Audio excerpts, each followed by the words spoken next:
के बाद नवभारत की बड़ी पड़ताल दरअसल शिमला में बन रही सुरंग के कामकाज की पड़ताल की है और लाइव कैमरे पर 700 मीटर लंबी सुरंग का निर्माण है।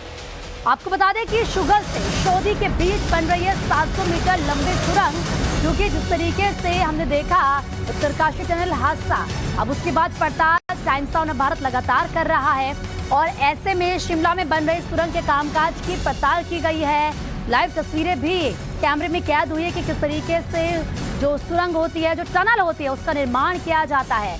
700 मीटर लंबी सुरंग का निर्माण हम आपको दिखाएंगे। तस्वीरें हमने कैमरे में कैद की है। शुगर से शोधी के बीच 700 मीटर लंबी सुरंग बनाई जा रही है और ऐसे में क्या क्या चैलेंजेस आते हैं, क्या क्या वहां पर होता है, किस तरीके से काम किया जाता है, क्योंकि जो उत्तरकाशी में हुआ है उसके बाद कहीं ना कहीं तमाम लोगों के जहन में सवाल भी उठ रहे हैं कि आखिर इस तरीके से कैसे जो टनल का मलबा था वो नीचे आ गया और अचानक से जो तस्वीरें पूरे देश भर ने देखी कि हमारे जो श्रमिक हैं 41 वहां पर फंस गए। हालांकि जब उनको निकाला जा रहा तो वहां पर चैलेंजेस भी आ रहे हैं, वहां पर दिक्कतें आ रही हैं, मलबा आ रहा है बीच में मशीन के, कभी मशीन फंस रही है, कभी कोई और प्रॉब्लम वहां पर आ रही है, पहाड़ हैं और जब पहाड़ हैं तो जाहिर सी बात है, आप समझिए कि चैलेंजेस अपने आप में बढ़ जाते हैं। इसीलिए टाइम्स ऑफ नवभारत ने पड़ताल की है, लाइव तस्वीरों को कैमरे में कैद किया है। सुरंग के निर्माण की तस्वीरें जिनके जरिए हम आपको ये समझाने की कोशिश कर रहे हैं कि देखिए होता क्या है, किस तरीके से काम किया जाता है, कैसी वहां पर सिचुएशन होती है और किस तरीके से चैलेंजेस वहां पर आते हैं। अब ये देखिए, ये 700 मीटर लंबी सुरंग है। पहली तस्वीर आप देखिए, तेजी के साथ यहाँ पर काम किया जा रहा है, बिल्कुल वैसे ही जैसे उत्तरकाशी में पहले काम किया जा रहा था टनल को लेकर। अब टनल के बाहर इसी तरीके से मशीन्स होती हैं, बड़ी बड़ी, इसी तरीके से श्रमिक होते हैं, काम करते हैं, लेकिन फिर सुरंग के अंदर क्या सिचुएशन होती है और कैसे हालात अचानक से बदल जाते हैं, ये आपने उत्तरकाशी में देखा। उत्तराखंड के उत्तरकाशी में जिस तरह टनल हादसा हुआ और अभी भी जो है 41 मजदूर वहां पे फंसे हुए हैं, लगातार रेस्क्यू ऑपरेशन जो है वहां पे जारी है, मजदूरों को बचाने की जो है लगातार कोशिश की जा रही है। आज मैं आपको बता देती हूँ किस तरह जो है टनल का निर्माण होता है, किन किन सावधानियां, क्या क्या सावधानियां जो है बरती जाती है जब टनल निर्माण किया जाता है। तो देखिए, सिलक्यारा टनल हादसे के बाद सरकार ने पूरे देश में 29 निर्माणाधीन टनलों का ऑडिट का फैसला लिया है। इन टनलों की मजबूती, सुरक्षा और हादसों से बचाव की तैयारियों का ऑडिट किया जाएगा। आपके चैनल टाइम्स ऑफ नवभारत ने पहले ही इस दिशा में रिपोर्टिंग शुरू कर दी थी। हमने कालका शिमला 4 लेन पर बन रहे 700 मीटर लंबे टनल को इसके लिए चुना। हमारी संवाददाता पूनम शर्मा की एक्सक्लूसिव रिपोर्ट आपको दिखाते हैं ताकि आप ये समझ सके कि एक टनल के निर्माण में किस तरह का जोखिम है और उससे बचने की तैयारी किस तरह की जाती है, कैसे सुरक्षित टनल का निर्माण किया जाता है। नवभारत संवाददाता पूनम शर्मा ने इस निर्माणाधीन टनल में 300 मीटर अंदर जाकर पूरे हालात को समझा है। देखिए, एक टनल का निर्माण कैसे होता है तो आज हमें ये बताएंगे संजय पांडे मेरे साथ है, तो जो बताएंगे कि कैसे टनल बनाई जाती है। आप बताएंगे संजय जी, किस तरह टनल बनाई जाती है?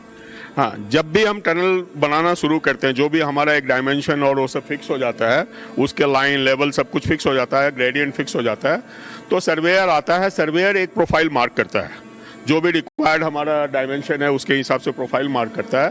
प्रोफाइल मार्क करने के बाद हम ये मशीन आप देख रहे हो, ये इसको ड्रिलिंग जंबो बोलते हैं, इससे हम ड्रिल करते हैं।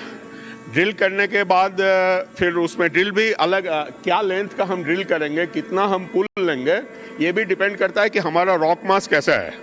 अभी जैसे आप देखोगे तो हम क्लास 5 में, which is considered to be the very poor rock mass as per RMR classification, उसमें कर रहे हैं। तो आप देखोगे कि वो ड्रिलिंग स्टार्ट करने से पहले हमने ये पाइप प्रूफ मार रखा है।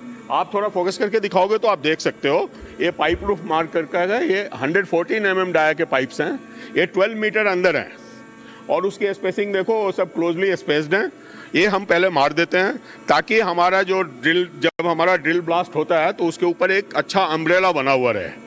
जब वो हो जाता है फिर हम ड्रिलिंग शुरू करते हैं। क्लास 5 है तो उसमें हमारा डिज़ाइनर जो है, डिज़ाइनर ने एक हर क्लास के हिसाब से एक रिक्वायर्ड पुल लेंथ दिया हुआ है।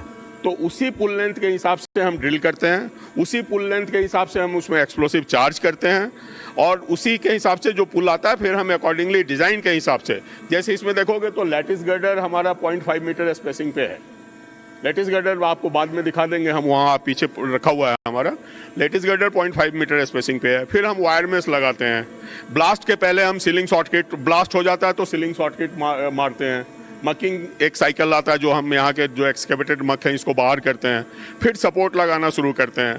तो लेटिस गर्डर लगाते हैं 0.5 मीटर स्पेसिंग पे क्लास 5 में। क्लास 4 होगा तो उसका स्पेसिंग बढ़ जाता है अकॉर्डिंगली। फिर हम वायर मेस लगाते हैं। वायर मेस लगाने के बाद हम फिर उसको पूरे जो सिस्टम है, जो हम जो सपोर्ट लगाए रहते हैं उसको शॉर्ट किट करते हैं। रॉक बोल्ट मारते हैं। रॉक बोल्ट का भी लेंथ हर क्लास में वेरी करता है, ये कांस्टेंट नहीं है। मतलब अगर क्लास 5 है तो उसमें एक सर्टेन लेंथ है, क्लास 4 में अलग लेंथ है, तो वेरी करता है। ताकि अलग अलग रॉक्स के लिए अलग अलग टेक्निक यूज करते हैं आप? टेक्निक नहीं है, अलग अलग रॉक्स के लिए अलग अलग सपोर्ट डिजाइन है। तो जो डिजाइन है वो सपोर्ट हमको लगाना होता है। डिजाइन भी ऐसा है कि पहला डिजाइनर डिजाइन करता है, जैसा मैंने आपको पहले बताया कि जियो कंसल्ट। हाँ, जियो कंसल्ट आप जियोलॉजिस्ट को बुलाते हैं, वो पहले देखेगा कौन सा रॉक है, उसके मुताबिक वो सपोर्ट वो क्लासिफाई करता है कि रॉक मास क्लासिफिकेशन क्या है, जियोलॉजिस्ट देता है। जियोलॉजिस्ट भी यहाँ पे जैसे आप देखोगे तो हमारे इस सिस्टम में there are 3 tiers of geologist. 3 geologist हैं, वो तीनों देखते हैं। एक तो हमारा कॉन्ट्रैक्टर का जियोलॉजिस्ट, फिर हमारे क्लाइंट का जियोलॉजिस्ट, फिर NHAI ने इंडिपेंडेंट इंजीनियर रखा, उनके भी जियोलॉजिस्ट होते हैं। तो इट गोज थ्रू स्कैनिंग, मतलब सो दैट कहीं किसी से कोई मिस्टेक ना हो। Once that classification is agreed, फिर उसके हिसाब से हम सपोर्ट लगाते हैं। और ये सब ऐसा नहीं है, इसके लिए हमको वेट नहीं करना है। One I don't have to wait कि अब जियोलॉजिस्ट सब लोग यहाँ साइट पे रहते हैं, they are present at site immediately after the blast, they do the classification and then they tell the execution team कि भैया this is the class and accordingly you put the support. Execution team के पास एक construction drawing है जिसके ऊपर पहला designer का कंसल्ट बनाता है, फिर प्रूफ कंसल्टेंट होता है जो उस डिज़ाइन को चेक करता है, and then it is vetted by designer appointed by NHAI। So you see again यहाँ पे भी तीन टायर हैं, देयर आर 3 टायर्स वो सब ताकि सेफ्टी रहे और पूरी तरह एग्जैक्टली टनल आपका सेफ रहे। और फिर हमारी जो एग्जीक्यूशन टीम है इसमें भी काफ़ी एक्सपीरियंस लोग हैं, जैसा मैंने आपको बताया कि ब्लास्टर्स हैं, सर्टिफाइड ब्लास्टर्स हैं, माइनिंग इंजीनियर है। हम जो ब्लास्ट लेते हैं हम उस ब्लास्ट के वाइब्रेशन को मॉनिटर करते हैं। We have each and every blast monitored. We have not left a single blast which has not been monitored. And we see that how this blast is there. Because see, थोड़ा सा explain करेंगे। पहले excavation होता है, machine आप लगाते हैं, उसके बाद आपने कहा कि आप पाइप्स लगाते हैं, अम्ब्रेला शेप देते हैं, तो वो कैसे और क्यों किया जाता है? ये जो आप पाइप्स लगाते हैं उसके वो इसलिए करते हैं कि वो बहुत सेफ है, मतलब वो is for safety it is very important. जैसा मैंने कहा कि बहुत वेरी पुअर रॉक क्लास है यहाँ पे, तो उस मास में हमारे जो वर्कर्स काम करते हैं, हमारी जो मशीनें वहाँ रहती हैं, उनके ऊपर एक अम्ब्रेला जैसा रहता है। सो कुछ भी ऐसा छोटा मोटा जो ब्लास्ट की वजह से या रॉक